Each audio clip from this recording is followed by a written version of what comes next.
Very good morning to all. चलिए शुरू करते हैं आज की क्लास को एक मोटिवेशनल कोट के साथ। Time is a storm in which we are all lost. बिल्कुल सही कहा। जो टाइम होता है ना, एक ऐसे तूफान की तरह होता है जिसके सामने कोई नहीं रुका है। और यही कहा गया कि टाइम सबसे बड़ी रेमेडीज होती है। अगर आपने ये वाला टाइम गंवा दिया तो समझ लो कि आपने पूरा तूफान गंवा दिया। देखो, SCS की जो वैकेंसीज आती है वो साल मतलब 3 to 4 ईयर्स में एक बार आती है, और वैकेंसी जो होती है वो 100 के अराउंड ही रहती है इस बार। और लास्ट टाइम थोड़ी अच्छी खासी वैकेंसीज आई थी। तो आपको ये टाइम गंवाना नहीं है। आपको इस चक्कर में नहीं पड़ना है कि यार वहाँ से भी पढ़ लेता हूँ, यहाँ से पढ़ लेता हूँ, ये भी कर लेता हूँ, वो भी कर लेता हूँ। डेडिकेशन लेवल के साथ एक चीज़ तैयार करनी है, मतलब कोई भी एक सब्जेक्ट है उसको अच्छे से तैयार करो। प्रीवियस ईयर क्वेश्चन की प्रैक्टिस करो, ज़्यादा से ज़्यादा जो अदर स्टेट के अंदर एग्जाम हुए हैं उनकी प्रैक्टिस आप अच्छे से करो, फिर देखना आपका प्रीलिम्स कहीं नहीं रुकने वाला। तो चलिए आज की क्लास को हम लोग स्टार्ट करते हैं। आज की क्लास के अंदर मैं एक नया टॉपिक लाया हूं और जिसका नाम है सेंसस, जनगणना। अब मैं एक चीज़ आप लोग को यार बता देता हूं। देखो क्या है, सिंपल सी चीज़। यहाँ पर क्या है कि हरियाणा के एग्जाम में किसी भी आप स्टेट का एग्जाम देखते हो ना, तो थोड़ी सी उस स्टेट की फैक्चुअल ज़्यादा इंफॉर्मेशन पूछता है। इसलिए मैं कोशिश कर रहा हूं कि आपके कॉन्सेप्ट के साथ साथ आपकी फैक्चुअल चीज़ें भी बताऊं। मेरे पास दो ही ऑप्शन थे, या तो मैं क्या कहते हैं ये करता कि भाई एक टॉपिक को इतना ज़्यादा खींच दूं कि उसमें सारी कॉन्सेप्ट सारी फैक्चुअल चीज़ें हो जाए, लेकिन उसमें फिर आपका सिलेबस जो है ना टाइमली कवर नहीं हो पाएगा। तो आज की क्लास के अंदर हम लोग उतना पढ़ रहे हैं जो हमारे लिए इंपॉर्टेंट है।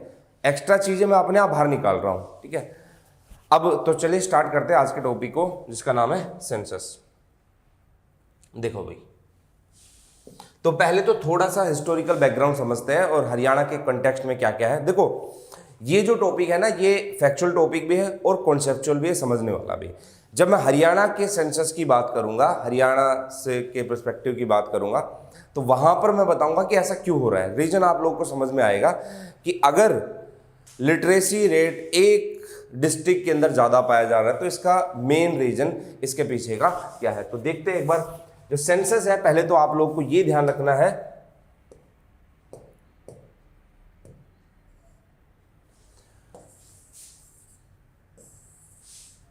आपको पता है कि जो अपना 7th शेड्यूल है, जो 7वीं अनुसूची है, उसके अंदर यूनियन लिस्ट, स्टेट लिस्ट और कॉन्करेंट लिस्ट मैटर लिखे हुए हैं।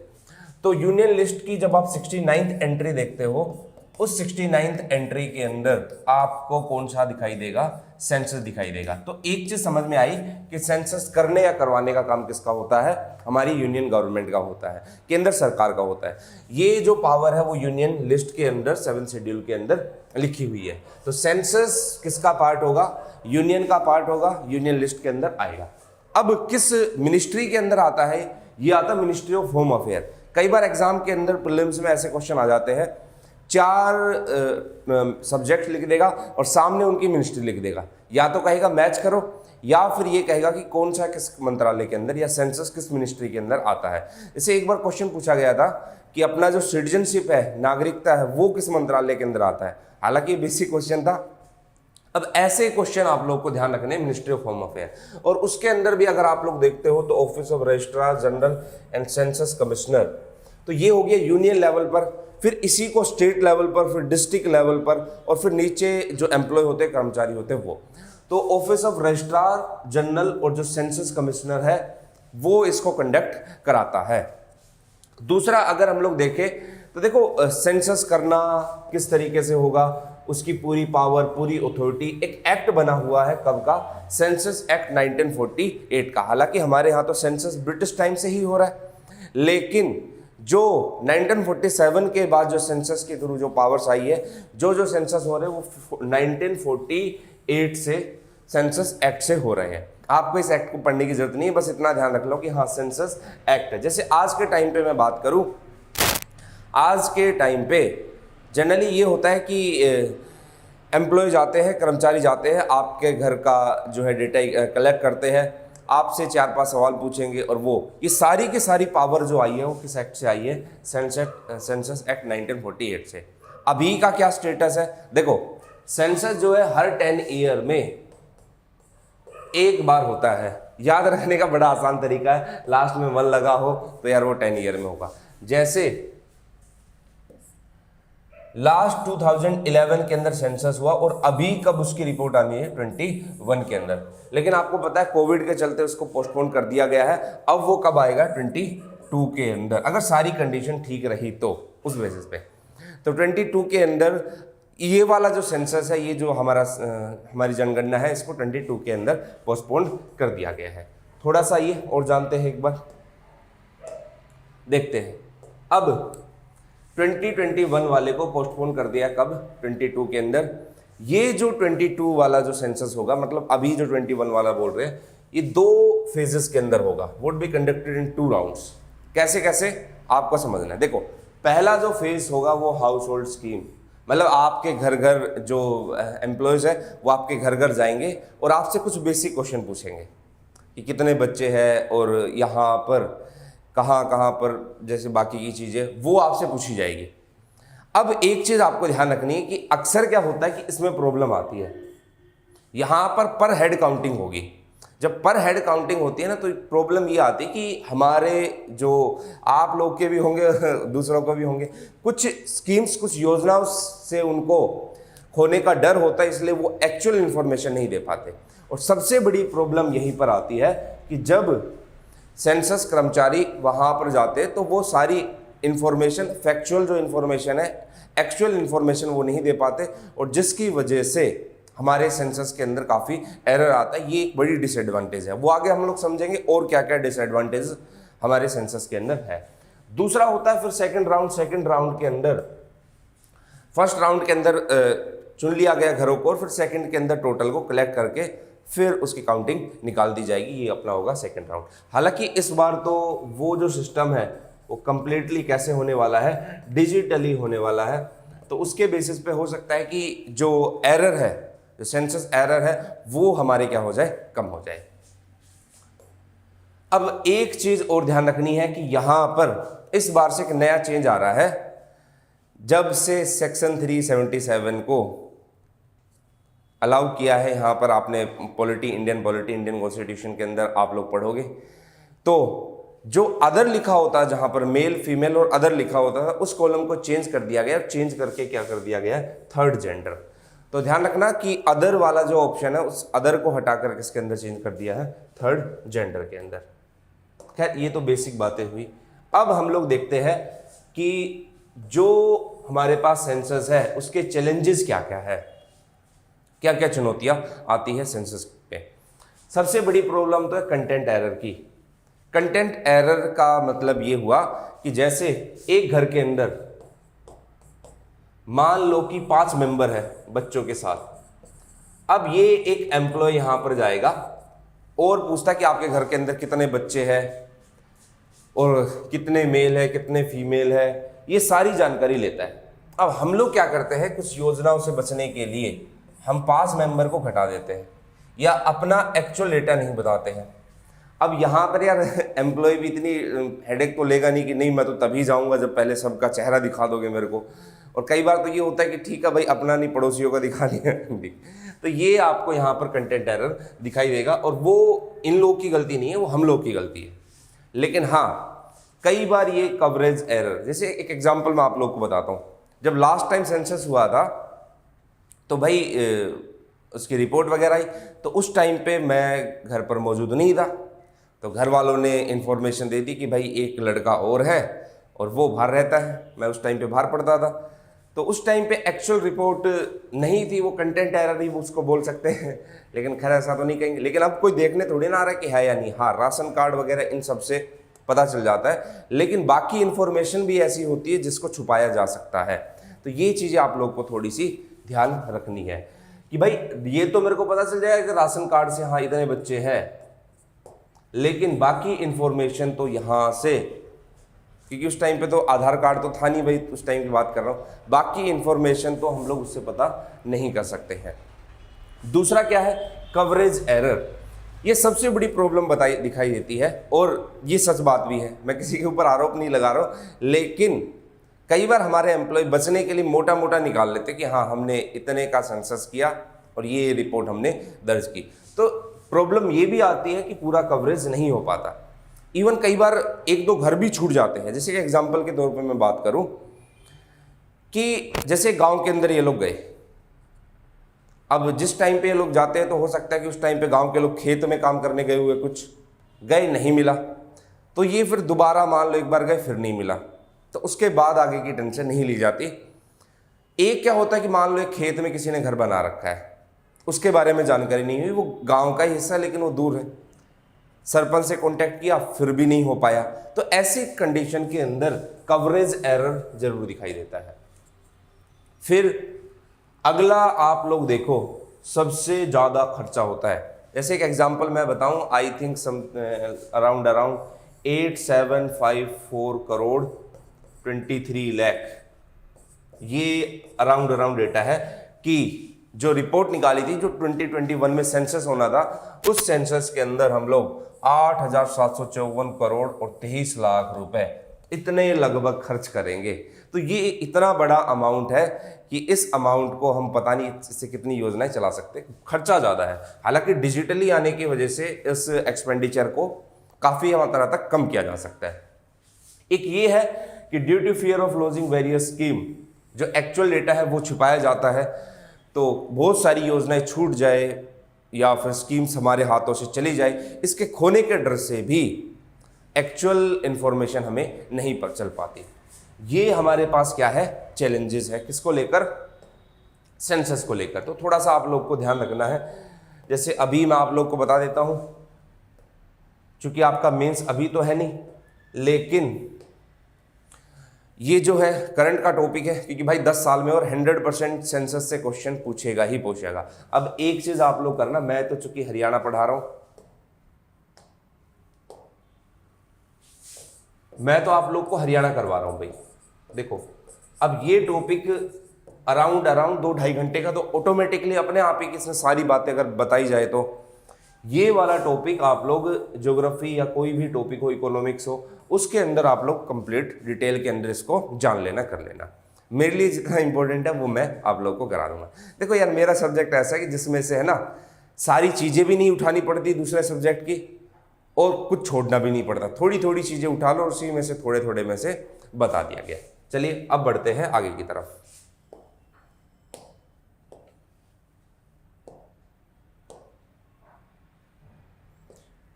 थोड़ा सा हम लोग हिस्ट्री के बारे में समझते हैं, सेंसस की जो हिस्ट्री है। देखो आप लोग कौटिल्य चाणक्य जी का अर्थशास्त्र जब पढ़ोगे तो उन्होंने भी किसका जिक्र किया था, सेंसस का जिक्र किया गया था। इवन हमारे जो अथर्ववेद है, ऋग्वेद और अथर्ववेद, उसके अंदर भी सेंसस जनगणना का जिक्र हुआ था। और फिर जैसे उस चाणक्य बुक के अंदर जो राजा है उसकी ड्यूटीज क्या होती है, उसके कर्तव्य क्या होते हैं, राजा को क्या काम करने चाहिए, तो राजा और प्रजा का ज़्यादा संबंध बताया गया है कौटिल्य के अर्थशास्त्र के अंदर। तो जब आप उसको देखते हो तो उसमें समझ में आएगा कि यार राजा को प्रजा के साथ, और प्रजा की एक्चुअल जानकारी तो किससे आ सकती है, सेंसस से ही आ सकती है, तो उसके अंदर भी इसका जिक्र किया गया है। लेकिन 1872 के अंदर लॉर्ड मेयो, और इन्होंने कहाँ से सबक लिया, यूएस से, दूसरी जैसी कंट्री के अंदर पहले से सेंसस चलता आ रहा था। इन्होंने 1872 के अंदर लॉर्ड मेयो ने भारत के अंदर सेंसस को शुरू करवाया। लेकिन ये जो सेंसस करवाया इसके अंदर काफ़ी प्रॉब्लम्स थी, काफ़ी लिमिटेशंस थी, इसलिए ये कंप्लीट सेंसस नहीं माना जाता। उसके बाद आप लोग देखते हो 1881 के अंदर लॉर्ड रिपन आए, और लॉर्ड रिपन से ही एक कंप्लीट सेंसस, पूर्णतः जो जनगणना है वो शुरू हुई किसके टाइम से, लॉर्ड रिपन के टाइम से। अब 1949 से मैं आप लोग को बता देता हूं, 1949 से हमारे यहाँ हर डिकेड के अंदर, हर 10 वर्षों के अंदर इंडिपेंडेंट इंडिया की क्या हो रही है, सेंसस हो रही है। ये ब्रिटिश टाइम से पहले का था। एक आप लोग को पॉइंट समझना है, जैसे आप खुल्लर साहब की बुक पढ़ते हो ज्योग्राफी की, या फिर आप सेंसस ज्योग्राफी के अंदर, ह्यूमन ज्योग्राफी के अंदर बुक्स पढ़ते हो, तो उसके अंदर आपको ये स्टैग्नेंट फेज या फिर ग्रोथ फेज दिखाई देगा, आपको हायर ग्रोथ फेज दिखाई देगा। एक चीज आपको ध्यान रखनी है, देखो क्या होता है, सारी चीजें नॉर्मली चलती है जब तक कोई एक्सटर्नल फोर्स या एक्सटर्नल पावर काम ना करे। 1911 से 21 का जो ईयर था वहां पर स्टेगनेंट पॉपुलेशन दिखाई दी, मतलब इन 10 साल के अंदर पॉपुलेशन ग्रोथ जो है वो काफी कम दिखाई दी। रीजन क्या था मैं आप लोगों को बताता हूं। 1911 से 21 का टाइम पीरियड देखो, इस टाइम पीरियड पे आपको पता है 14 से 18 तक क्या शुरू हो गया था, वर्ल्ड वॉर शुरू हो गया था। और जब ये वर्ल्ड वॉर शुरू हुआ, ये इंडिया का ही नहीं, ये बाकी कंट्री के अंदर भी स्टैग्नेंट पॉपुलेशन दिखाई देगा कि यहां पर ग्रोथ नेगेटिव में दिखाई देती है।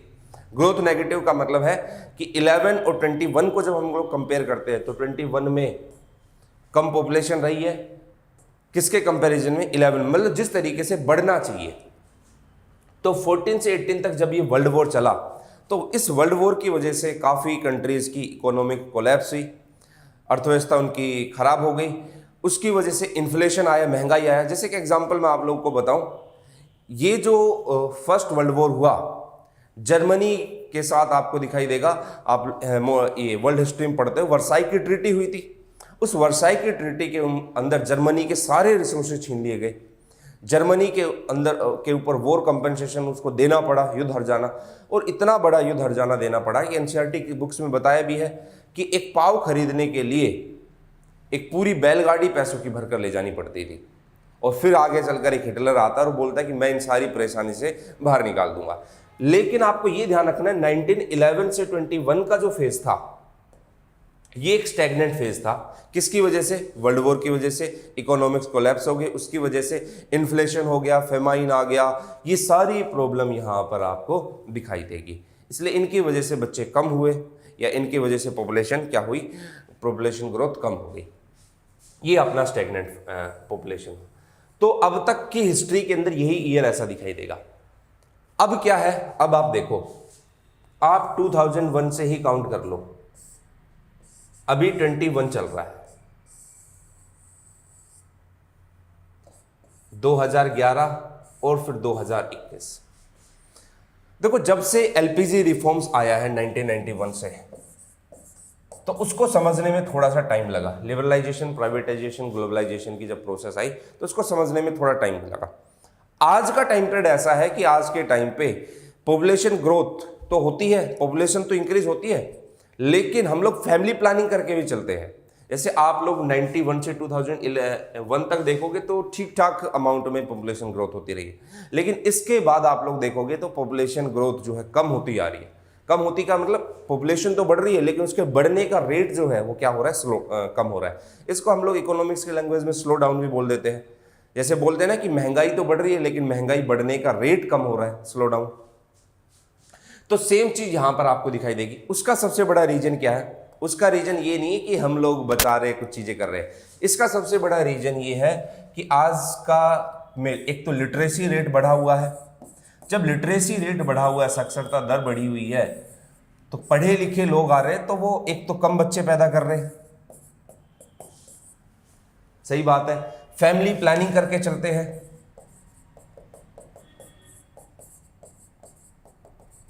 दूसरा न्यूक्लियर फैमिली वाला कॉन्सेप्ट यहां पर निकल कर आ रहा है। तो ये कुछ चीजें आप लोग को दिखाई देगी प्रेजेंट टाइम पे। 1911 से लेकर 21 तक स्टैग्नेंट पॉपुलेशन थी। आप लोग बाकी दूसरे सब्जेक्ट के अंदर इसको डिटेल के अंदर कर लोगे। मैंने तो एक छोटा छोटा रफली आइडिया आप लोग को दे दिया। देखो कई बार क्या होता है, प्रीलिम्स में ऐसे क्वेश्चन आ जाते हैं कि which of the following statement is correct, incorrect about stagnant population, इस तरीके से। तो आपको पता होना चाहिए कि हाँ बाकी के फैक्टर जो है वो डिसाइड कर रहे हैं। अब जैसे आप लोग अभी के टाइम पे आपसे मेरे से बाकी के टॉपिक पढ़ोगे हरियाणा के, तो मैं आप लोग को रीजन बताऊंगा कि ऐसा क्यों हो रहा है, किन किन चीज़ों के चलते ऐसा माना जा रहा है। देखो भाई आगे बढ़ते हैं अब हम लोग। तो मैंने बताया कि at present high growth of population, लेकिन उसमें हाई ग्रोथ में उसमें क्या चल रहा है, स्लो डाउन चल रहा है, मतलब फैमिली प्लानिंग की वजह से ये है। अब देखना, ये तो अब थोड़ा सा मैं आप लोग को बताता हूं कि सेंसस के क्या क्या फायदे हैं, सिग्निफिकेंस क्या है सेंसस की। अब सेंसस की अगर मैं बात करूं तो क्या क्या फायदे हैं सेंसस के। तो पहला तो ये बेनिफिट है, जैसे आप लोग डेलिमिशन के बारे में पढ़ते हो, परिसीमन के बारे में पढ़ते हो, तो वहाँ पर क्या होता है, वहाँ पर ये एरिया एक एमपी के अंदर आ रहा है और कितनी पॉपुलेशन आती है। तो डेलिमिशन करने के लिए, परिसीमन करने के लिए जरूरी है कि हम लोग सेंसस कराएं। पहला डेलिमिशन है। दूसरा, अगर आप लोग देखते हो तो जो हमारा फाइनेंस कमीशन होता है वो ग्रांट्स या फंड इशू करता है स्टेट को पॉपुलेशन के बेसिस पर, अदर रिसोर्सेज के बेसिस पर। ये जो फाइनेंस कमीशन के जो ग्रांट्स है, फंड है, इनके लिए भी क्या जरूरी है, पॉपुलेशन जरूरी है। तीसरा क्या है कि यूनियन गवर्नमेंट और स्टेट गवर्नमेंट जब कुछ स्कीम्स लेकर आती है, कुछ योजना लेकर आती है, तो अगर उसके पास एक्चुअल डेटा है तो उसको पता चल जाएगा स्कीम्स के अंदर कौन कौन सी स्कीम्स उसको क्या करनी है, इंप्लीमेंट करनी है। तो स्कीम्स को लेकर यहां पर बेनिफिट दिखाई देगा। फोर्थ आपको क्या दिखाई देगा कि अगर हमारे पास यहां पर सेंसस है तो पॉपुलेशन एक्सप्लोशन वाला जो कॉन्सेप्ट है उसको भी कहीं ना कहीं हम कुछ पॉलिसी के जरिए कम कर सकते हैं। तो और भी बहुत सारे बेनिफिट आप लोग को सेंसस के सिग्निफिकेंस इसकी दिखाई दे जाएगी। अब जैसे फॉर एग्जांपल मैं बात करूं, इसी सेंसस से हमें ये पता चल जाएगा मोटा मोटा अनुमान कि हमारे यहाँ पर पॉपुलेशन के कंपैरिजन में पॉपुलेशन पिछले 10 साल के अंदर कितनी इंक्रीज हुई है और उस पॉपुलेशन की वजह से उसमें कितने रीजन के लोग हैं। इंडिया तो आपको पता है एक सेकुलर कंट्री है, तो रिलीजियस पॉपुलेशन आपको हम लोग को पता चल जाएगी। इवन वर्किंग क्लास वाले कितने हैं ये पता चल जाएंगे। मनरेगा प्रोग्राम के अंदर जो स्कीम्स है उसके अंदर हमें पता चल जाएगा वर्किंग, नॉन वर्किंग कितने हैं, अनएम्प्लॉयमेंट कितनी है, पॉवर्टी कितनी है, सब किससे पता चलेगा, ये सब इसी सेंसस से पता चलेगा। हम लोगों ने मोटा मोटा बोल दिया कि भारत के अंदर इतनी पॉपुलेशन ग्रोथ हुई है, तो वो एक फैक्चुअल गलत है। लेकिन अगर हमें एग्जैक्ट पता चल जाए कि हाँ ये सेंसस है और ये चीज़ें हमारे सामने आ रही है, तो एक्चुअल हम लोग बता देंगे।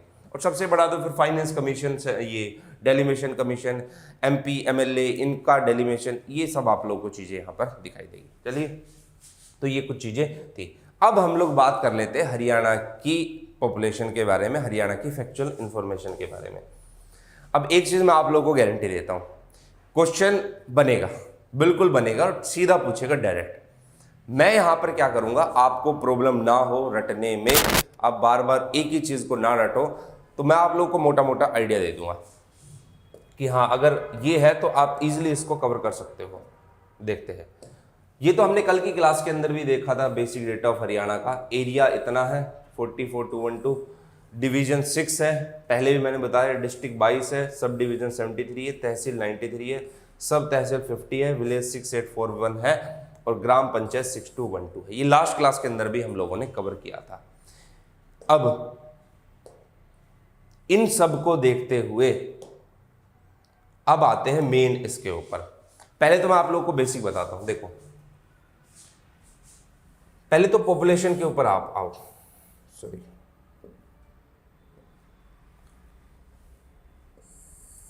अगर आप लोग पॉपुलेशन देखते हो 2011 की, 11 के सेंसस के अकॉर्डिंग, तो ये आपकी आती है 253,51462, ये अपनी पॉपुलेशन है। अब इंडिया की पॉपुलेशन आपको पता है कितनी है, 121 करोड़। अगर इस पॉपुलेशन के अंदर मेल पॉपुलेशन देखते हैं तो 134,94734 और फीमेल पॉपुलेशन देखते हैं तो 118,56728। इसका एक रीजन मैं आप लोग को और बताता हूं। देखो, मेल पॉपुलेशन और फीमेल पॉपुलेशन ये जो दोनों है, ये डिपेंड इस चीज पे भी करती है कि हमारे यहां पर एक तो जो सेक्स रेशियो है वो कितना है। अब यार हरियाणा है ना, हमेशा से एक चीज़ में बदनाम रहा है, ठीक है, मैं भी हरियाणा से हूँ, लेकिन कहूँगा हमारे यहाँ हरियाणा बदनाम रहा है कि सेक्स रेशियो बहुत कम है, 879 सेक्स रेशियो है। और सेक्स रेशियो कम होने का जो रीज़न, एक्चुअल रीज़न है, वो आपको पता और वो मेरे को पता है। हम लोग जिस सोसाइटी में, जिस समाज में रहते थे, और ये सोसाइटी आज भी उन्हीं रीति रिवाज पर बना हुआ है जो पहले के चलते आ रहे हैं। खाप पंचायत अभी कुछ टाइम पहले तक हरियाणा के अंदर काफ़ी एक्टिव थी और मैंने डिसीजन भी देखे, ऐसी कोई बात नहीं है। देखो, हरियाणा में मैं जो बात करूँगा किताबी बातें नहीं करूँगा। हरियाणा की जो कोई भी चीज़ें शेयर करूँगा वो मेरा पर्सनल एक्सपीरियंस होगा। तो ये मत सोचना कि टीचर किताब से देखकर बता रहा है ये सारी चीज़ें, एक्चुअल में ऐसा होता नहीं है। ग्राउंड रियलिटी आपको पता है और ग्राउंड रियलिटी मेरे को पता है, ठीक है। मैं आरोप नहीं लगा रहा, लेकिन हाँ जो चीज़ें एक्चुअल है उसके बारे में हम लोग बात कर रहे हैं। तो देखो, तो ये तो कम होना एक रीजन ये भी है कि हरियाणा का सेक्स रेशियो क्या रहा है, कम रहा है। सेक्स रेशियो कम रहा है तो जाहिर सी बात है फीमेल की पॉपुलेशन भी क्या रहेगी, कम रहेगी। वो तो मैं धन्यवाद देना चाहूँगा हमारे मुख्यमंत्री जी का, बेटी बचाओ बेटी पढ़ाओ योजना को ये लेकर आए और आज हमारा सेक्स रेशियो जहाँ 879 था, आज हमारा सेक्स रेशियो 913 पर 913 पर पहुँच रहा है। और ये एक दिन देखना केरल के बराबर भी जाएगा। दूसरा, अगर आप लोग देखते हो तो देखो हरियाणा नाम से पता चल रहा है। अब ये तो आपको समझ में आ गया कि मेल पॉपुलेशन कितनी, फीमेल पॉपुलेशन कितनी है। हरियाणा के कुछ डिस्ट्रिक्ट को आप छोड़ दो, अब हरियाणा ही है दूध दही का खाना, तो हरियाणा कहां बसता है? ज्यादातर हमारे यहां क्या है, विलेजेस है, गांव है। अब आप देखो 6841 विलेजेस है और मैंने यहां पर लिखा है टाउन, शहर कितने हैं 154, सिर्फ 154, और गांव कितने हैं 6841। इसके कंपैरिजन में टाउन्स कुछ भी नहीं है। अब क्या चीज इससे समझनी है? इससे ये चीज समझनी है कि अगर आप लोग देखोगे तो हमारे यहाँ शहर और दूसरा गांव, गांव ज्यादा है तो गांव की पॉपुलेशन भी क्या होगी, ज्यादा होगी। और डिफरेंस देखो कितना है। इसलिए रूरल पॉपुलेशन की अगर परसेंटेज ओवरऑल देखते हो तो 65.12% है, लेकिन अर्बन पॉपुलेशन अगर आप लोग देखते हो 34.88 है। एग्जैक्ट याद ना रहे कोई दिक्कत नहीं है। रूरल 65% है, अर्बन क्या है 35%। लेकिन अब एक चेंजेस मैं आप लोग को पहले ही बता देता हूं। देखो 65% रूरल है, 35% क्या है, अर्बन है। ये कब है? 2011 के सेंसस के अकॉर्डिंग। पिछले कुछ साल के अंदर हरियाणा के अंदर काफी चेंजेस आए हैं और आपको पता है कि गांव से शहर की तरफ लोग पलायन कर रहे हैं, जा रहे हैं, चाहे वो नौकरी के लिए हो चाहे वो अदर काम के लिए हो। इसी का एग्जांपल मैं बताऊं आप लोगों को। आज शहर जाना एक तरीके से ये भी हो गया है कि जैसे वो सोचते हैं कि यार गांव के अंदर हम अपने बच्चों को उतनी अच्छी परवरिश नहीं दे सकते, ऐसा मानना है लोगों का, और शहर के अंदर हमारी अच्छी पढ़ाई हो जाएगी। हालांकि शहर में उसको ज़्यादा बिगड़ना है ठीक है बच्चे को। तो गांव से शहर की तरफ कुछ लोग नौकरी के कारण आते हैं, कुछ लोग अपने बच्चे के भविष्य के कारण आते हैं। मैं एग्जाम्पल दूंगा, ठीक है। कैसे एग्जाम्पल? जैसे मेरे एक दोस्त है, उनके बच्चे अभी 7th 8th क्लास के अंदर पढ़ते हैं, तो नौकरी अच्छी है उनकी, और वो मेरे को बोलने लगे कि यार मेरे को है ना गांव छोड़ के जाना, शहर की तरफ शिफ्ट होना है। तो मैंने पूछा उससे क्यों? तो उसने कहा कि यार गांव के अंदर इन लोगों को ऐसा माहौल मिला हुआ है कि ना तो हमारी बात सुनते हैं और पिटते हैं तो बोलते हैं पीट लो, कोई फ़र्क नहीं पड़ने वाला। माहौल ठीक नहीं है, थोड़ा सा संभल नहीं पा रहे हैं। तो मैंने कहा कि फिर कहाँ जाओगे? फिर कहा कि मतलब गांव घर छोड़कर शहर के अंदर एक अपना रूम वगैरह ले लेंगे, कोई अच्छा सा फ्लैट देख लेंगे और वहाँ पर इनकी आगे की 12th तक की पढ़ाई कराएंगे, इतने समझदार हो जाएंगे, फिर वापस आ जाएंगे। अब ये सोच है भाई साहब की। तो आप सोच सकते हो कि गांव को छोड़कर जब लोग शहर की तरफ आ रहे हैं तो उसका फर्क इसके ऊपर भी पड़ेगा। तो 2022 का जो सेंसस आएगा हरियाणा के पर्सपेक्टिव में, तो उसके अंदर तो भाई ये चेंजेस होना है, लॉजिक लगाना है यार खुद से। तो ये चीज आप लोगों को यहां पर दिखाई देगी। अगला देखना है, तो परसेंटेज ओवरऑल समझ में आ गया। अब डेंसिटी, जनसंख्या घनत्व, डेंसिटी ये क्या होती है अब देखो समझना है।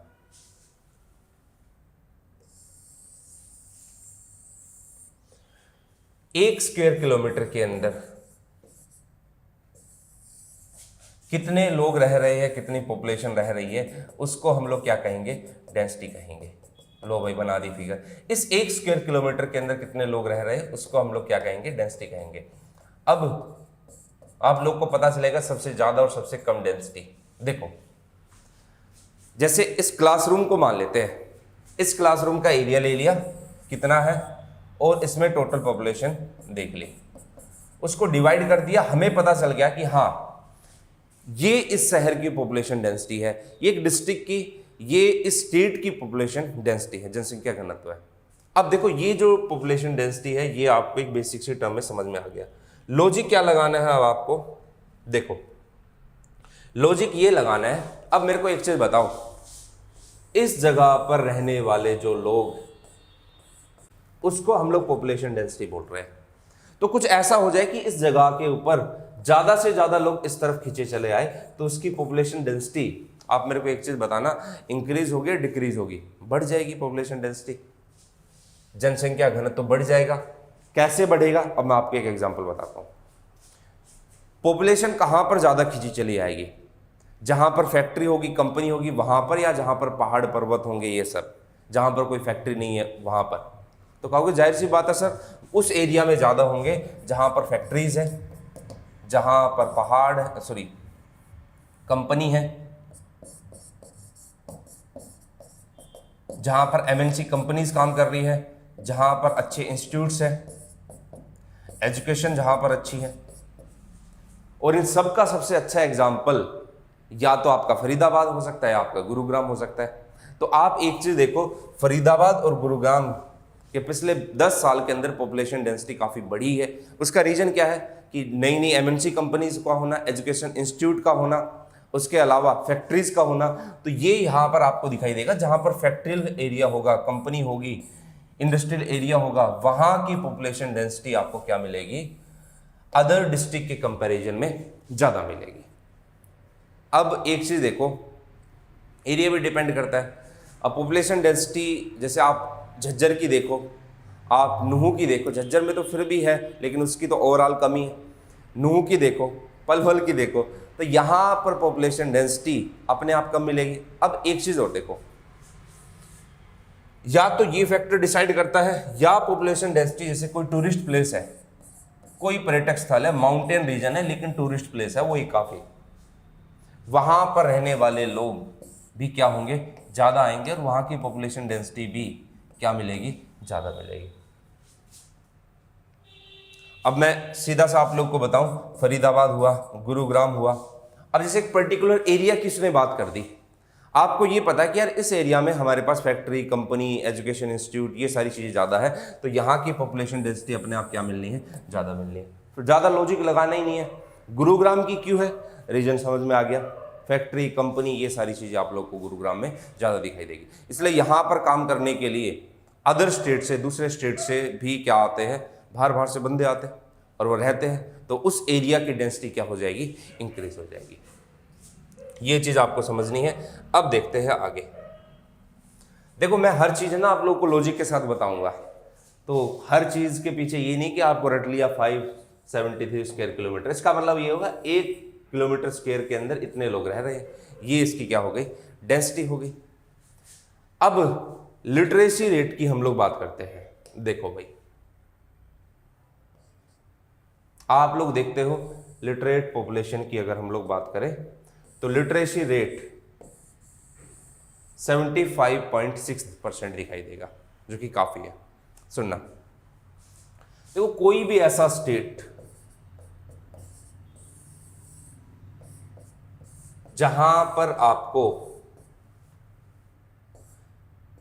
कंपनीज दिखाई दे, जो एक तरीके के डेवलप्ड स्टेट दिखाई दे, जहां का इंफ्रास्ट्रक्चर आपको मजबूत दिखाई दे, जहां इन्वेस्ट करने के लिए फॉरेन कंपनी या फॉरेन इन्वेस्ट ज्यादा हो रहा है जिस एरिया के अंदर, तो उस वहां पर लिटरेसी रेट ऑटोमेटिकली क्या मिलेगा? ज्यादा मिलेगा। एक एग्जांपल मैं आप लोग को बताता हूं। फरीदाबाद रीजन है, बहुत साल पहले तक वहां पर फैक्ट्री, कंपनी कुछ नहीं था। रेवाड़ी का बावल रीजन है, फैक्ट्री, कंपनी कुछ नहीं थी कुछ टाइम पहले तक, कुछ सालों पहले तक। आज के टाइम पे वहां पर फैक्ट्री भी है, कंपनीज भी है। तो उन फैक्ट्री, कंपनी के अंदर सिर्फ वो एम्प्लॉय आएंगे जो अनपढ़ है, या काम करने वाले पढ़े लिखे वो भी आएंगे? कहोगे सर बिल्कुल आएंगे। आईटी हब के रूप में गुरुग्राम उभर रहा है, तो अब ऐसा तो है नहीं कि सारे जो आएंगे तो वो अनपढ़ के अनपढ़ ही सारे लोग आएंगे, नहीं। आईटी के लिए, काम करने के लिए स्किल्ड लेबर चाहिए, और स्किल्ड लेबर क्या होना चाहिए? पढ़ा लिखा होना चाहिए। कुछ टाइम के बाद वो यहीं शिफ्ट हो जाएगा। तो आप खुद एक चीज देखो कि हरियाणा जो स्टेट है, वहाँ पर आपको लिटरेसी रेट क्या दिखाई देगा, ज़्यादा दिखाई देगा। और यही क्यों, आप कहीं का भी एग्जाम्पल देख लो, वहाँ का लिटरेसी रेट ज़्यादा दिखाई देगा। आप टूरिस्ट प्लेस में देखते हो तो वहाँ के लोग है ना, स्कूल वगैरह थोड़ा कम जाते हैं, लेकिन वो इंग्लिश काफ़ी अच्छी बोलते हैं, क्योंकि उनका मेन पेशा, मेन ऑक्यूपेशन ही क्या है, टूरिस्ट को बहलाना फुसलाना, ठीक है। तो ये है, तो वहाँ पर वो वाली चीज़ें ज़्यादा मिलेगी, यहाँ पर ये चीज़ें आप लोग को ज़्यादा मिलेगी। अब देखो लिटरेसी रेट कहाँ पर कम होगा, लिटरेसी रेट ऐसी जगह पर कम होगा जहाँ पर आज भी माना जाता है कि नहीं हमारी बच्चियाँ तो स्कूल नहीं जाएगी, या फिर आप एक देखो, कोई इस चीज़ को पर्सनली नहीं लेगा, don't take it personally, Muslim community के अंदर जाकर देखो, वहाँ पर वो एक अच्छी बात है कि वो कुरान, आयत, इस्लाम, इनकी एजुकेशन प्रॉपर देते हैं, लेकिन स्कूली एजुकेशन उनकी क्या रहती है, कम रहती है। और सबसे अच्छा एग्जाम्पल मैं आपको बताऊं तो नूह का एग्जाम्पल देख लो, मेवात का एग्जाम्पल देखो, वहाँ पर मुस्लिम कम्युनिटी ज़्यादा है, लेकिन वहाँ पर लिटरेसी रेट क्या है, कम है। सबसे बड़ा फैक्टर आज के टाइम पे वहाँ पर भी जो बच्चे हैं, जो बच्ची है वो स्कूल नहीं जाती है। और दूसरा क्या है कि वो जो रीजन है, उस रीजन के अंदर इतना डेवलपमेंट नहीं हो रहा है, उसको नूह या नूह डिस्ट्रिक्ट को हरियाणा के एक बीमारू स्टेट डिस्ट्रिक्ट के रूप में भी देखा जाता है। तो ये चीज़ आप लोग को, इवन अब तक रेलवे लाइन भी नहीं आई है वहाँ तक, तो ये चीज़ें आप लोग को यहाँ पर दिखाई देगी। तो वहाँ पर क्या होगा, लिटरेसी रेट अपने आप कम होगा। अब सुनना, अब इसमें डिफरेंस क्यों आ रहा है, मेल लिटरेसी रेट कितना है 84.1% और फीमेल लिटरेसी रेट कितना है 65.9%। अब आप कहोगे सर इसमें इतना डिफरेंस हरियाणा में क्यों आ रहा है, देखो भाई सिंपल सी चीज आप लोग को बताऊं, हरियाणा यहां पर, हमारे यहां पर है ना, मेल डोमिनेटिंग सोसाइटी है आज भी। एक्चुअल बता रहा हूं मैं, कोई किताबी नॉलेज नहीं है, किताबी ज्ञान नहीं है ये कि आप सोचो कि खुल्लर की किताब से पढ़ के ये इन्फॉर्मेशन दे दी, नहीं, ये वही बंदा बता सकता है जिसने इस चीज़ को देखा हो। आज भी आप कई गाँव में जाते हो, मैं अपने आस पड़ोस में देखता हूँ, कई गाँव में जाते हो, वहाँ पर बच्चियों को प्राइमरी एजुकेशन तक पढ़ाया जाता है, लेकिन उससे आगे नहीं पढ़ाया जाता।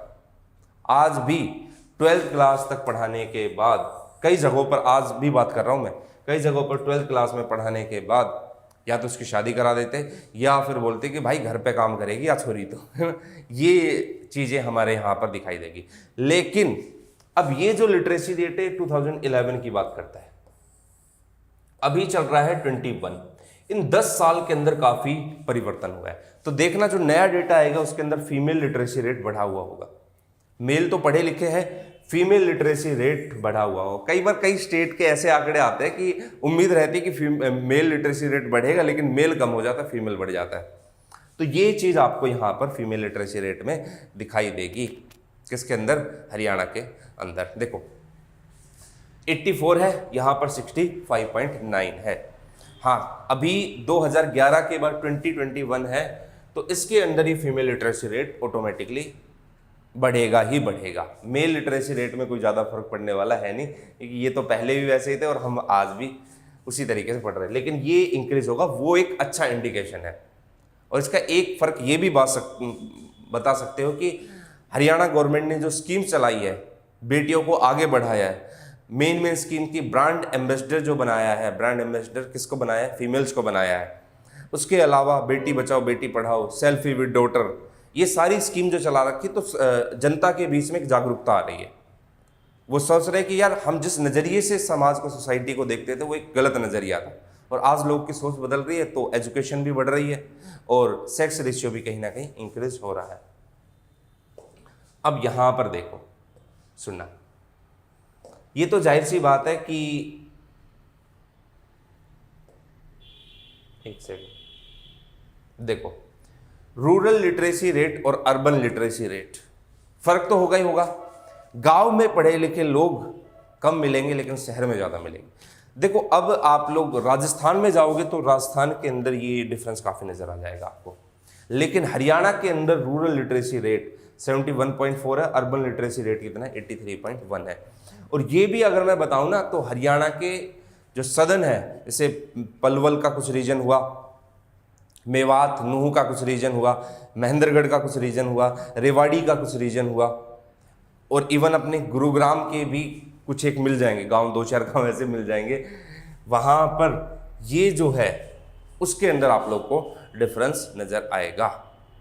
तो गांव का जो ये लिटरेसी रेट जो हो रहा है ना, ओवरऑल तो आप लोग देखो, क्योंकि एक तो हरियाणा के अंदर एक अच्छा हब बना हुआ है एजुकेशन का भी और बाकी सब का भी, कंपनी वगैरह का भी, उसकी वजह से ये डिफरेंस नहीं नज़र आ रहा ज़्यादा। ये जो थोड़ा बहुत डिफरेंस है वो कुछ डिस्ट्रिक्ट जो मैंने हरियाणा की गिनवाई उनकी वजह से, और सबसे बड़ा फैक्टर तो आपको पलवल का दिखाई देगा, आपको किसका दिखाई देगा, नूह का दिखाई देगा, महेंद्रगढ़ का कुछ दिखाई देगा, यहाँ का आपको ज़्यादा दिखाई देगा, उसकी वजह से ये इतना आ रहा, वरना ज़्यादा डिफरेंस नहीं रहेगा। देखो, तो थोड़ा सा डेटा याद रखना है आपको, और याद रखने का तरीका मैंने आप लोग को लॉजिक समझा दिया है कि इस तरीके से आप लोग को ध्यान में रखना है। अब देखो, ये तो बेसिक इंफॉर्मेशन की बात हुई अपनी। हरियाणा का एरिया है इतना। अब अगर आप लोग देखते हो, हरियाणा 21वां स्टेट आता है हमारे यहाँ जो स्टेट है। देखो, ये 2021 का सेंसस नहीं आया, तो कुछ चीज़ें हम लोग पुरानी उठाएंगे 11 वाली, और कुछ चीज़ें एक दो नहीं उठाएंगे। तो 21st पोजीशन के ऊपर लाई करता है क्या, हरियाणा 21वां बड़ा राज्य है, और ये 29 राज्य के बेसिस पर था। 29 में से हरियाणा किस राज्य में है, 21वें। अगर हरियाणा लार्जेस्ट एरिया देखते हो हरियाणा का, तो कौन सा दिखाई देगा, सिरसा। पहले बता देता हूं मैं आप लोग को, सितंबर 2016 के अंदर भिवानी से अलग होकर क्या बना, चरखी दादरी बना। तो भिवानी और चरखी दादरी एक बड़ा रीजन हुआ करता था, तो इसका एरिया बड़ा होता था, लेकिन चरखी दादरी बनने के बाद कौन सा आ गया, सिरसा आ गया। ठीक है, तो अब जिसका सबसे कम एरिया है, एरिया वाइज जो सबसे कम है वो है क्या, फरीदाबाद। इसमें कोई लॉजिक नहीं है भाई, एरिया कम है तो इसमें मैं क्या लॉजिक दूँ। हाँ, लिटरेसी रेट को लेकर, डेंसिटी को लेकर लॉजिक लग जाएगा यहाँ पर। तो सबसे कम ऐसे भी याद रखना है, सबसे ज़्यादा और सबसे कम किस किस का। आगे मूव करते हैं।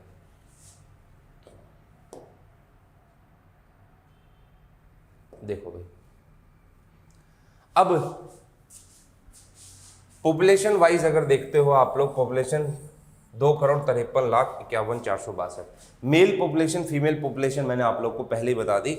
और ध्यान रखना कि अगर पॉपुलेशन के टर्म में बात करें तो 18th पोजीशन पे ये आएगा। अब यहां पर देखो, सबसे ज्यादा पॉपुलेशन वाला स्टेट कौन सा है, फरीदाबाद। रीजन आप लोग को समझाता हूं। सबसे कम वाला कौन सा है, अपना पंचकुला। सबसे ज्यादा फरीदाबाद के अंदर अराउंड आपको 18 लाख पॉपुलेशन दिखाई देगी, 18 लाख किसकी, फरीदाबाद की, और 565 के अराउंड, मतलब 5.5 लाख के अराउंड किसकी है, पंचकुला की है। तो ये आपको ध्यान रखना है कि फरीदाबाद जो है वो मोस्ट पॉपुलेशन वाला है, और लीस्ट पॉपुलेशन वाला कौन सा है, पंचकुला है। रीजन समझना आप लोगों को कि क्यों है। देखो सुनना, फरीदाबाद की ज्यादा पॉपुलेशन होने का सबसे बड़ा रीजन ये है, वही आपको भी बता दोगे। एक तो दिल्ली नियर बाई हो गया। जैसे कि एग्जांपल मैं आप लोग को बताता हूं, जो दिल्ली का बदरपुर वाला रीजन है, ये वाला जो फरीदाबाद से कुछ दूरी पर है, फरीदाबाद में लोग रहते हैं और कहाँ की तरफ आते काम करने के लिए, दिल्ली की तरफ।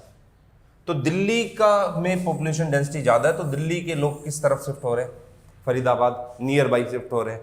और दूसरा यहाँ पर फैक्ट्रीज, कंपनीज, ये आप लोग को काफ़ी मात्रा में दिखाई देगी। तो दिल्ली के नियर बाई होने के कारण फरीदाबाद के लोग, दिल्ली के लोग कहाँ की तरफ शिफ्ट हो रहे हैं, फरीदाबाद की तरफ। और वो एक्चुअल में तो काम कहाँ पर कर रहे हैं, इसलिए वर्किंग क्लास देखोगे ना आप और कंपेयर करोगे पॉपुलेशन को, तो वो आपको कम मिलेगा, क्योंकि वहाँ पर फरीदाबाद में रहने वाले लोग कहाँ काम करने के लिए आ रहे हैं, दिल्ली के अंदर काम करने वाले के लिए आ रहे हैं। ये नियर बाई पड़ता है। तो अराउंड 18 लाख इसकी पॉपुलेशन है। अब पंचकुला की कम क्यों है, देखो क्या रीजन निकल कर आता है। एक तो देखो पंचकुला क्या है, आपको पता है कि काफी डेवलप्ड है और टूरिस्ट भी काफ़ी यहाँ पर आते हैं, लेकिन टूरिस्ट जो होते हैं वो ये नहीं होते कि चलो यार हमें है ना पंचकुला जगह पसंद आ गई और यहीं पर एक शहर बसा लेते हैं, यहीं पर अपना एक घर बना लेते हैं, नहीं। तो टूरिस्ट ज़्यादा है यहाँ पर। जैसे मोरनी की पहाड़ियों को छोटा नैनीताल भी कहा जाता है, तो आप देखना वहाँ पर कितनी भीड़ रहती है। दूसरा माउंटेनियस रीजन है, और कोई भी जो माउंटेन रीजन होता है वहाँ पर लोग थोड़ा कम जाना पसंद करते हैं। ये मैं नहीं बोल रहा, खुल्लर साहब बोल रहे हैं। तो माउंटेन रीजन है, टूरिस्ट प्लेस है, तो लोग यहाँ पर आएंगे तो सही, लेकिन यहाँ पर रहने के लिए नहीं आएंगे। इसलिए पॉपुलेशन यहाँ पर, दूसरे कोई फैक्टर नहीं है कि लोग। एक चीज़ और मैं आप लोग को बता देता हूँ, अपने नियर बाई कैपिटल पड़ रहा है, राजधानी के नज़दीक पड़ रहा है, इसलिए ज़्यादा दबाव जो है ना वो आपको चंडीगढ़ पर दिखाई दे जाएगा। किस पर नहीं दिखाई देगा? पंचकुला के ऊपर नहीं दिखाई देगा।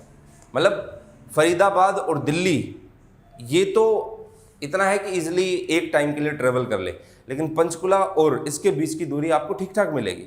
तो कोई भी व्यक्ति अगर रह रहा है, बाकी सारी चीज़ें सेम है, तो वो चंडीगढ़ रहना पसंद करेगा कंपेयर किसके? पंचकुला के। तो एक रीजन आप लोग को ये समझ में आया है, इसकी कम पॉपुलेशन होने का लिस्ट पॉपुलस स्टेट है। देखो मैं एक चीज़ आप लोग को पहले ही बता देता हूँ, कोई भी फैक्चुअल पॉइंट बताऊंगा, कोई भी इंफॉर्मेशन आप लोग को दूंगा, तो ऐसा नहीं है कि मैं अपनी तरफ से कुछ भी बोल रहा हूं। जो इंफॉर्मेशन होगी या तो जो भी इंफॉर्मेशन होगी या तो वो किसकी होगी, या तो वो इंफॉर्मेशन होगी जो स्टैंडर्ड बुक्स है उसकी, या फिर वो इंफॉर्मेशन होगी किसकी, आपको दिखाई देगा कि जो प्रैक्टिकली जो चीज़ें मैंने देखी उसके। तो ये चीज़ आप लोग को यहाँ पर पॉपुलेशन के मामले में दिखाई देगा। अब मैं आप लोग को आगे दिखाऊंगा भी कि कौन सा घटते क्रम में इसमें है। अब आते हैं हम लोग सेक्स रेशियो के ऊपर। यार अपने स्टेट की है ना बुराई करने में भी शर्म आती है, पढ़ाने में ये वाला टॉपिक। सेक्स रेशियो, वुमेन अब ओवर 1000 मैन, 1000 के पीछे कितनी महिलाएं हैं, ये हो गया क्या? Sex ratio. और बड़े यार शर्म की बात है कहते हुए कि Haryana ranks in India terms of sex, ये 11 वाला सेंसस है, 29 पोजीशन, मतलब सबसे लास्ट पोजीशन पर आता है क्या? हरियाणा। सेक्स रेशियो यहाँ का कितना है? 879। हाँ, एक दो किताबों में 877 लिख दिया, लेकिन 879 इसमें ज़्यादा नहीं जाना है। मतलब 1000 पुरुषों पर कितनी वुमेन है?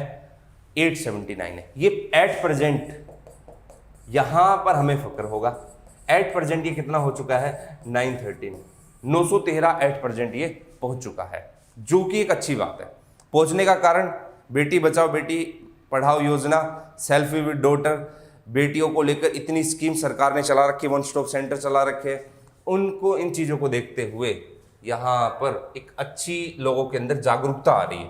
देखो कुछ स्कीम्स ऐसी होती है जो डायरेक्ट इम्पैक्ट डालती है, कुछ स्कीम्स ऐसी होती है जिससे हम लोग प्रभावित होते हैं और फिर वो चीज़ें लागू होती है। देखो अब अगर हम लोग हाईएस्ट और लोवेस्ट सेक्स रेशियो की बात करें तो हरियाणा की पोजीशन लास्ट पोजीशन है, ठीक है। हाईएस्ट सेक्स रेशियो जो डिस्ट्रिक्ट होगी वो कहां पर होगी? मेवात के अंदर। रीजन क्या है? देखो कोई भी आप लोग मुस्लिम डिस्ट्रिक्ट देखते हो या मुस्लिम रीजन देखते हो, वहां पर आपको सेक्स रेशियो ज्यादा मिलेगा ही मिलेगा। कहोगे सर ऐसा क्यों? शादियां ज्यादा होती है, बच्चे ज्यादा होते हैं, और एक मुस्लिम के अंदर एक दो चीजें बड़ी अच्छी है। हम लोग यहां पर एक बेटियों को एक अलग नजरिए से देखते हैं, और वो नजरिया यहां पर आप लोग को दिखाई नहीं देगा इनके अंदर। हाँ, एजुकेशन में जरूर दिखाई देगा, लेकिन बाकी ऐसा कोई ज्यादा दिखाई नहीं देगा। तो मुस्लिम के अंदर सेक्स रेशियो ज्यादा ही मिलेगा। मेवात जो कि नूह है 904 है, और सबसे कम मिलेगा क्या? गुरुग्राम के अंदर। गुरुग्राम में कम होने का रीजन एक ये भी है कि गुरुग्राम के अंदर आपको दिखाई देगा कि कुछ टाइम पहले तक हमारे यहाँ पर रीजन ये भी था कि माना जाता था कि अगर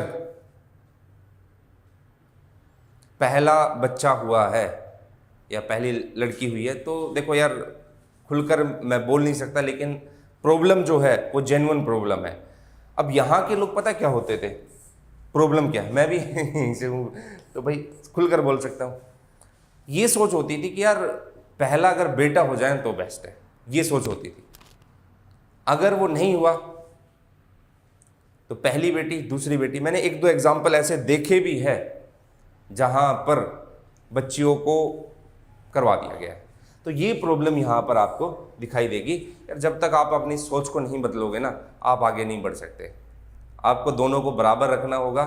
और मैं तो ये भी कहना चाहूँगा कि आज के टाइम पे जैसे जब से ये हमारी दंगल मूवी आई है, तो उसमें इतना अच्छा कॉन्सेप्ट दिखाया है कि हाँ थोड़ी बहुत प्रेरणा मिली है कि हाँ भाई ये भी इस फील्ड के अंदर आगे जा सकते, वरना हम लोग तो यार एक अलग ही नज़रिए पे चलते थे। तो गुरुग्राम का सेक्स रेशियो 854 है। हाँ, एक सोनीपत भी कम नहीं है, सोनीपत का सेक्स रेशियो 855 होता था। अब एक चीज़ मैं आप लोग को बताऊं, अब एग्जाम्पल के तौर पे डिस्ट्रिक्ट का नाम नहीं लूंगा मैं, XYZ डिस्ट्रिक्ट में भ्रूण हत्या ज़्यादा होती थी। देखो ये है भ्रूण हत्या, मान लो कि XYZ डिस्ट्रिक्ट के अंदर ज़्यादा हो रही है। जब उस XYZ डिस्ट्रिक्ट के अंदर ज़्यादा ये चीज़ें हो रही है तो कहोगे सर उसका सेक्स रेशियो कम होना चाहिए, कम क्यों नहीं होता है? उसका रीज़न ये था कि यहाँ के लोग थोड़ा सा क्या है, रिपोर्ट सामने नहीं आ पाती थी जब ये चीज़ें होती है, यहाँ पर वो रिपोर्ट सामने आ जाती थी। ये फ़र्क आप लोग को नज़र आ जाएगा। तो जाहिर सी बात है कि बच्ची है वो एक्चुअल में दिखाई नहीं दे रही, यहाँ पर आपको दिखाई दे रही है। और फिर ये लोग थोड़े से, अगर दूसरे स्टेट के, दूसरे डिस्ट्रिक्ट के कंपैरिजन में देखा जाए तो थोड़ा सा यहाँ पर पैसों का फैक्टर भी काम करता है। तो यहाँ पर रिपोर्ट दिखाई देती थी और वहाँ पर नहीं दिखाई देती थी। ये आपको चीज़ें नज़र आएगी। मैं ऑन कैमरा हूँ तो इसलिए कुछ चीज़ें बोलना चाह रहा हूँ लेकिन मैं बोल नहीं सकता, ठीक है। खैर ये चीज़ें देखो आगे, अगले टर्म पर चलते हैं, पॉपुलेशन ग्रोथ, जनसंख्या वृद्धि। देखो ये क्या होता है, पिछले 10 ईयर के अंदर, 10 साल के अंदर पॉपुलेशन के अंदर कितना ग्रोथ हुआ है उसको हम लोग पॉपुलेशन ग्रोथ, मतलब निकालने का आसान सा तरीका ये है कि लास्ट ईयर, प्रेजेंट ईयर और लास्ट ईयर, ये फॉर्मूला। प्रेजेंट ईयर में कितनी पॉपुलेशन है माइनस करो लास्ट ईयर में और डिवाइड कर दो लास्ट ईयर की जो है, इसको हम लोग क्या कहेंगे, पॉपुलेशन ग्रोथ कहेंगे। मतलब ए ईयर से बी ईयर तक कितनी पॉपुलेशन में ग्रोथ हुआ है उसको पॉपुलेशन ग्रोथ सिंपल लैंग्वेज में कहेंगे। अब इसको समझना है की जरूरी है। देखो इंडिया की जो पॉपुलेशन ग्रोथ है वो 17.7 है, हरियाणा की जो पॉपुलेशन ग्रोथ है वो 19.9 है। कब से कब तक, 2001 से लेके 2011 तक। अब 19.9 है हरियाणा की, हरियाणा की पॉपुलेशन ग्रोथ, हरियाणा की पॉपुलेशन इंक्रीज हुई है कुछ पिछले कुछ टाइम पे, और ये एक अच्छा इंडिकेशन है। 1951 से 61 की अगर हम लोग बात करें तो यहाँ पर हाईएस्ट पॉपुलेशन ग्रोथ देखने को मिली थी। उसका एक बड़ा रीजन ये था कि फैमिली प्लानिंग नहीं होती थी, यहाँ पर जॉइंट फैमिली जैसा कॉन्सेप्ट था, तो इसलिए वहाँ पर पॉपुलेशन भी आपको क्या मिलेगी, ज़्यादा मिलेगी। आज के टाइम पे हम लोग सोचते हैं कि यार वैसे तो एक ही बच्चा रखें, 2 बच्चे मैक्सिमम है, 3 नहीं होते थे। अब हमारे एक पड़ोसी है, उनके 10-10 बच्चे हैं उस टाइम के, और वो उसी टाइम के हैं। तो अब आप एक चीज़ देख सकते हो कि ये जो है पॉपुलेशन ग्रोथ आपको ज़्यादा दिखाई देगी। जैसे फॉर एग्जांपल के तौर पे बात करूँ, मेरे जो दादा जी वगैरह थे वो 5 भाई हैं, लेकिन आज के टाइम पे आप लोग देखोगे तो आज के टाइम पे 2 ही ज़्यादा दिखाई देंगे। हम लोग जो है 2 भाई हैं। तो ये जो पॉपुलेशन ग्रोथ है यहाँ पर 51 से 61, कोई प्लानिंग नहीं होती थी, इसलिए पॉपुलेशन ग्रोथ इस 10 साल के अंदर ज़्यादा दिखाई दी। फिर दूसरा क्या है कि इस टाइम तक थोड़ा बहुत ब्रिटेन की मार से नहीं झेल रहे थे, आज़ादी मिली थी, संविधान नया नया आया था, तो चल रही है चीज़ें। देखो अगला क्या है, हरियाणा की अगर आप लोग पोजीशन देखते हो तो हरियाणा की पोजीशन 11th पोजीशन रही है। अब एक चीज और फैक्टर मैं आप लोग को बताता हूं, पॉपुलेशन ग्रोथ कहां पर ज्यादा कहां पर कम। देखो ये एक एरिया है, यहां की पॉपुलेशन डेंसिटी ज्यादा है, यहां से लोग इस एरिया की तरफ आ रहे हैं, इस एरिया की तरफ आ रहे हैं। इसका मतलब ये हुआ कि मान लो कि ये गुरुग्राम जगह है, यहां से लोग खींचे चले आ रहे हैं काम करने के लिए। जब ये यहां पर आएंगे तो 5-6 साल हो गए, अब ये जो व्यक्ति है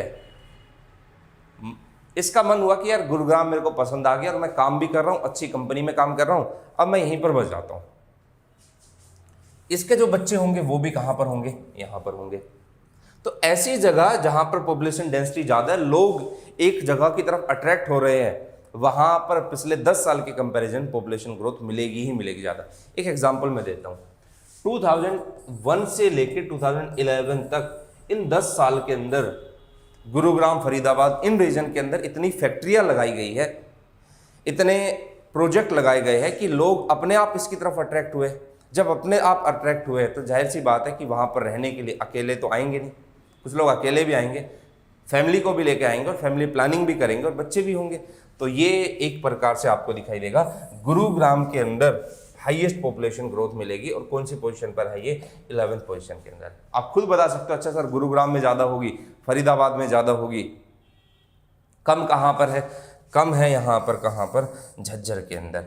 लेकिन क्योंकि इस टाइम तक झज्जर के अंदर कोई ऐसा प्रोजेक्ट चल नहीं रहा था, झज्जर के अंदर लोग किसी भी एक रीजन के लिए खींचे नहीं आ रहे थे। हाँ, झज्जर के अंदर तो यार भिंडावास, खपड़वास है, उसको देखने के लिए तो बस नहीं आएंगे, ऐसा कोई फैक्टर नहीं था। फिर यार झज्जर है ना, प्रॉब्लम क्या थी एक और बताता हूँ, पॉपुलेशन ग्रोथ कम क्यों है। झज्जर की लैंड भी इतनी ज़्यादा फर्टाइल नहीं है कि हमें एक मेन रीजन मिल जाए कि हम इस तरफ खींचे चले आए।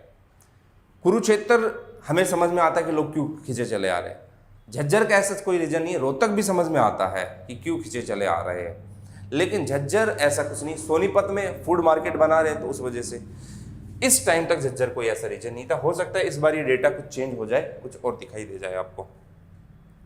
तो पॉपुलेशन ग्रोथ आपको सबसे कम झज्जर में दिखाई देगी।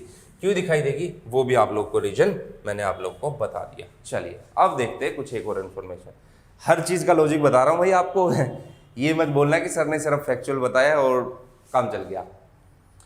मोस्ट पॉपुलेशन जो डिसेंडिंग ऑर्डर में है, फरीदाबाद, फिर हिसार, फिर भिवानी, फिर अपना गुरुग्राम। अब आप एक चीज़ देखो, ये सारे के सारे रीजन देखो, सारे वही रीजन है जिसका बैकग्राउंड मैंने आप लोग को अभी तैयार करवाया। फरीदाबाद में वो ढेरों फैक्ट्रियाँ, एग्रीकल्चर इक्विपमेंट बनते, हिसार के अंदर steel, Jindal pipe factory, Bhiwani के अंदर आपको टेक्सटाइल मिल्स दिखाई देगी, गुरुग्राम के अंदर आईटी हब है पूरा। तो ये वो रीजन है जहाँ की पॉपुलेशन आपको ज़्यादा दिखाई देगी।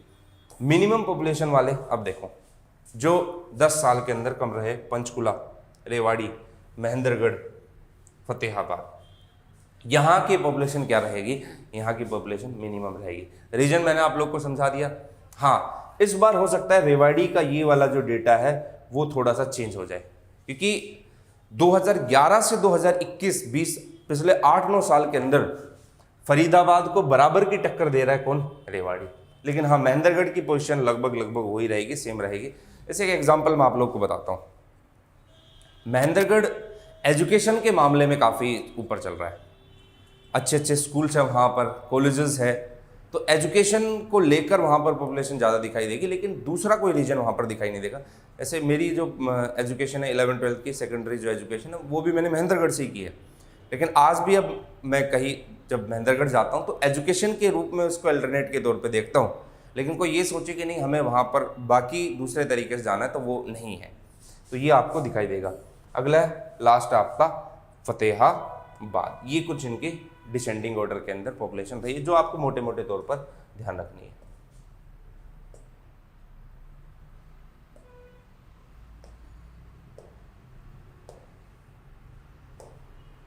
देखो,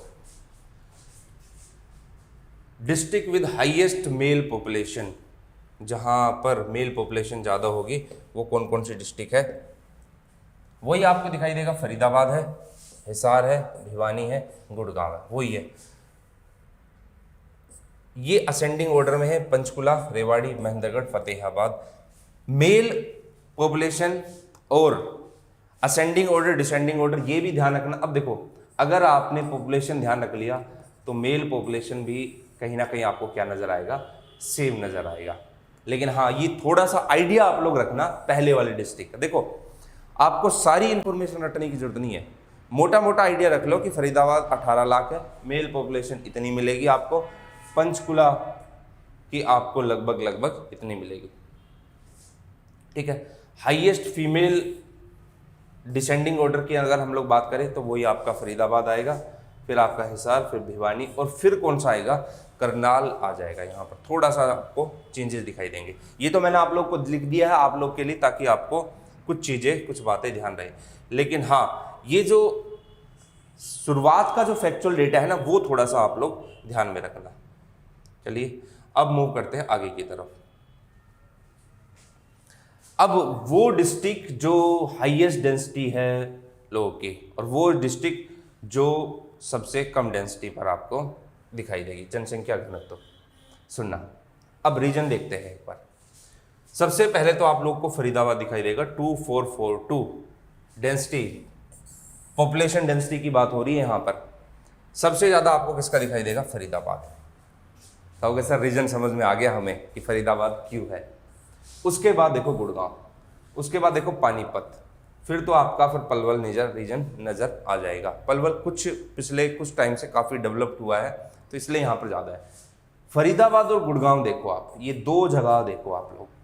हो सकता है इस बार पलवल की पोजीशन पीछे रेवाड़ी की आगे आ जाए।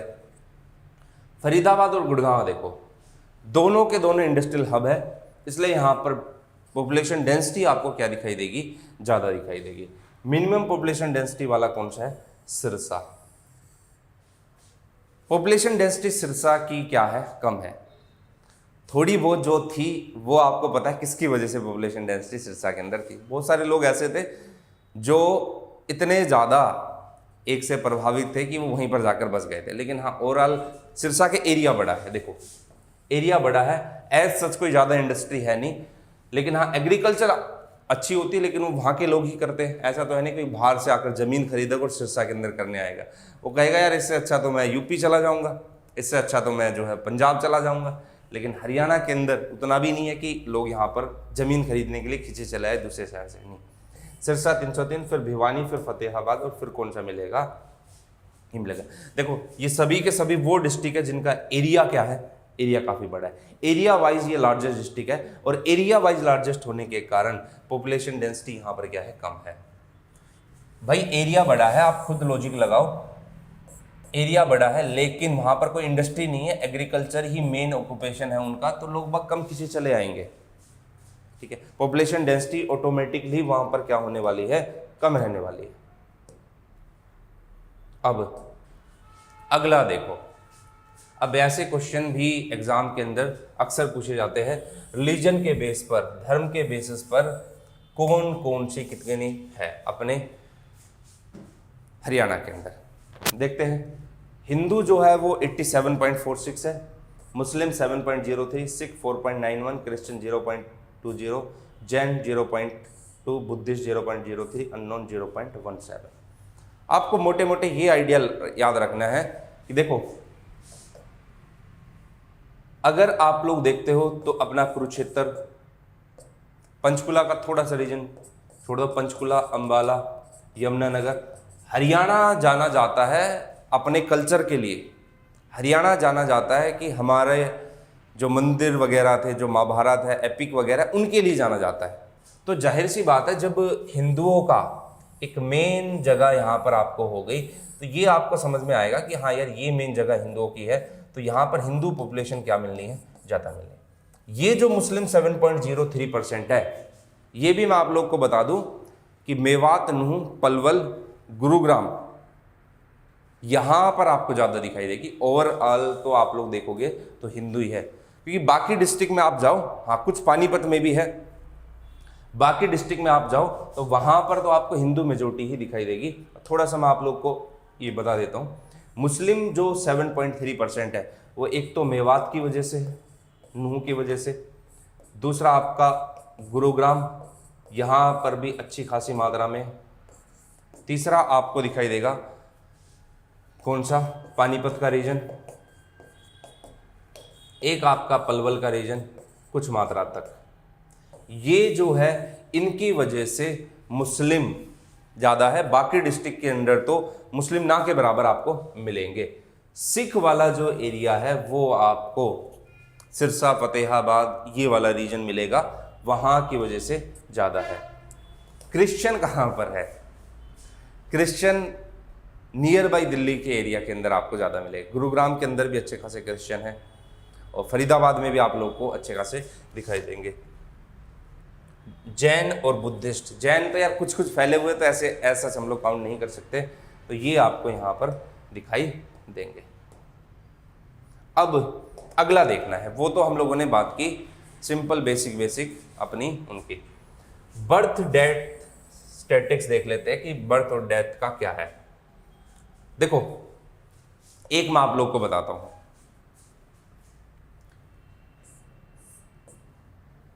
यहां पर मैंने लिखा सेक्स रेशियो एट बर्थ, जन्म के समय जो लिंग अनुपात था। अभी का जो सेक्स रेशियो देखते हैं वो हम लोग देखते हैं कि हाँ भाई प्रेजेंट टाइम पे कितने हैं, जन्म के समय कितनी बच्चियों ने जन्म लिया और कितने बच्चों ने जन्म लिया। अब यहां पर आपको मेल पर 100 फीमेल दिखाई देगा 119, sex ratio at birth males दिखाई देगा, पर फीमेल पे कितने 119, मतलब यहां पर भी फीमेल कम है। हाईएस्ट सेक्स रेशियो बर्थ कितना कहां पर है, ये आपको दिखाई देगा महेंद्रगढ़ के अंदर। District with lowest sex ratio at birth पर 100 फीमेल, ये आपको कहां पर दिखाई देगा, पंचकुला के अंदर। महेंद्रगढ़ में ज्यादा और पंचकुला के अंदर कम दिखाई देगा।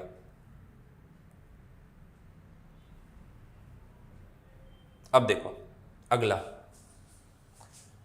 हरियाणा का डेथ रेट पर 1000 ये आपको 6.3 दिखाई देगा, रूरल डेथ रेट 6.7 दिखाई देगा, urban death rate 5.3, child death rate 41 और child rural death rate 44। Factual information आराम से पीडीएफ मिल जाएगी, समझ लेना, पढ़ लेना। कुछ वैसे बेसिक इंफॉर्मेशन मैं आप लोग को बता देता हूं। देखो प्रॉब्लम क्या है कि ये इतना फ्लैक्चुएशन, ये सारी चीजें कैसे है, मैं आपको एक बेसिक सा लॉजिक बताता हूं, सिंपल सा। क्या लॉजिक है? देखो हरियाणा के अंदर सबसे बड़ी प्रॉब्लम क्या है, एक टाइम ऐसा आया था कि हमारे पास रोहतक रीजन के इसके अंदर काफ़ी बीमारियां फैल गई थी, तो उस बीमारी के चलते काफ़ी बच्चों की डेथ भी हुई। दूसरा क्या है हमारे यहाँ पर कि हरियाणा के अंदर, दूसरे स्टेट में ज़्यादा दिक्कत दिखाई देगी, हरियाणा में नहीं। एक टाइम ऐसा आया था कि हरियाणा के अंदर, आज तो खैर उतना नहीं दिखाई देता, बच्चे को बराबर पोषण नहीं मिल पाता था। जब बच्चे को बराबर न्यूट्रिशन नहीं मिल पा रहा है, माँ को न्यूट्रिशन नहीं मिल पा रहा है, क्योंकि थोड़ा सा मेल डोमिनेटिंग सोसाइटी है, तो ये कोई फ़र्क भी ज़्यादा नहीं पड़ता था एक टाइम पे कि कुछ पढ़े लिखे ग्रुप को छोड़ दो, आप गांव में जाओगे आप ऐसी जगह पर, वहाँ पर अगर माँ के पेट में बच्चा पल रहा है तो उसको उसी नज़रिए से देखा जाता था जैसे वो माँ पहले थी। अब बच्चे को न्यूट्रिशन नहीं मिल रहा है बराबर अमाउंट में, डेवलपमेंट नहीं हो पा रहा है बच्चे का, तो कुछ टाइम के बाद बच्चे की डेथ हो जाती थी। ये प्रॉब्लम वहाँ पर नज़र आती थी। एक प्रॉब्लम क्या नज़र आती थी कि हमारे यहाँ पर कुछ डिस्ट्रिक्ट के अंदर पॉवर्टी अब भी दिखाई देगी, गरीबी अब भी दिखाई देगी। बच्चा पल तो रहा है लेकिन बच्चे को वो सफिशिएंट अमाउंट नहीं मिल पाया, किसका, प्रोटीन का, बाकी चीज़ों का, और वो बच्चे की फिर एक टाइम के बाद डेथ हो गई। तो ये कुछ प्रॉब्लम हरियाणा के अंदर, कुछ डिस्ट्रिक्ट के अंदर, ये सारी की सारी चीज़ें आप लोग को दिखाई देगी। उसी बेसिस पर ये फ्लैक्चुएशंस आप लोग को दिखाई देंगे। बच्चियों का कम जन्म हुआ किसी खास चीज़ पर, भ्रूण हत्या। दूसरा क्या है, डेटा छुपा भी दिया जाता है कई बार कि बच्चियों को एज ए काउंट नहीं करते हम लोग। ये चीज़ें भी, कुछ चीज़ें आप लोग को दिखाई देगी। तो ये चीज़ आप लोग को थोड़ी बहुत ध्यान रखनी है कि क्या कुछ है। तो देखो भाई सुनना, अब एक चीज आप लोग को बेसिक समझ में आ गई। वो क्या समझ में आ गई कि हरियाणा के अंदर आप लोग पंचकुला से स्टार्ट हो, पंचकुला से लेकर आप चले जाओ हरियाणा के सदर्न पार्ट में, किसी भी एक डिस्ट्रिक्ट को आप पकड़ लो। अगर उस डिस्ट्रिक्ट के अंदर किसी भी चीज की कमी मिल रही है, या कोई भी ज़्यादा चीज़ है, कोई भी कमी चीज़ है, सेक्स रेशियो ज़्यादा है कम है, या फिर वहाँ पर पॉपुलेशन डेंसिटी ज़्यादा है पॉपुलेशन डेंसिटी कम है, तो कुछ नहीं करना, आपको ये देखना है कि वो स्टेट, उस स्टेट का एक तो एरिया, उस स्टेट के अंदर कंपनीज कितनी है, उस स्टेट के अंदर इंडस्ट्री कितनी है, और ये जो स्टेट है वो एक डेवलप्ड स्टेट के रूप में दिखाई दे रहा है, इंफ्रास्ट्रक्चर इसका डेवलप्ड है या नहीं है उसमें दिखाई दे रहा नहीं, आपको अपने आप उसका जवाब मिल जाएगा। जैसे आप कोई भी स्टेट, कोई भी डिस्ट्रिक्ट के बारे में बोलते हो कि सर ये डिस्ट्रिक्ट है, इसके अंदर ये है और ऐसा क्यों हो रहा है, तो उस क्यों का रीजन आप लोग को, इस क्लास को आप लोग अच्छे समझ गए होंगे, तो आपको उस क्यों का रीजन समझ में आ जाएगा। अब मैं एक एग्जांपल बताता हूं, देखो कुछ एक वैसे एग्जांपल मान लेते। बेसिक आइडिया क्या होता है, बेसिक आइडिया ये होता है कि जहां पर रेनफॉल ज्यादा होती है जिस रीजन में, जनरल आइडिया, एक रीजन वो है जो माउंटेनियस रीजन है, एक रीजन वो है जो कौन सा रीजन है, प्लेन रीजन है, एक रीजन है इंडस्ट्रियल एरिया वाला, एक रीजन वो है जो एक तरीके से मान लो कि जहां पर हमारे मोन्यूमेंट्स है या जहां पर हमारे टेम्पल्स है, ये वाले।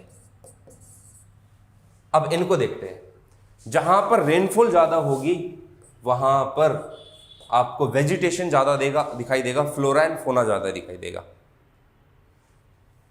और ऐसी जगहों पर इजिली लोग बाग क्या करेंगे, शिफ्टिंग करेंगे ऐसी जगहों पर।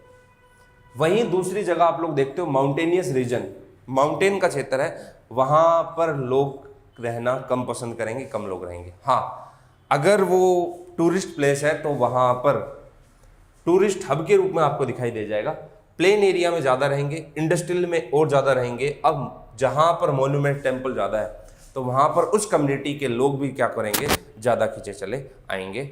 ये चीज़ें आप लोग को कुछ फैक्टर दिखाई देंगे, बाकी भी और भी बहुत सारे फैक्टर होते हैं, लेकिन वो आप लोग डिटेल के अंदर ज्योग्राफी या इकोनॉमिक्स या उस वाले पोर्शन, सेंसस वाले में पढ़ लेना। मैंने हरियाणा के पर्सपेक्टिव में एक एक चीज़ का लॉजिक बता दिया आपको, कैसे कैसे चीज़ होती है वो आप लोग को समझा दिया। चलिए तो मिलते हैं अब नेक्स्ट क्लास के अंदर एक नए टॉपिक के साथ। Thank you very much.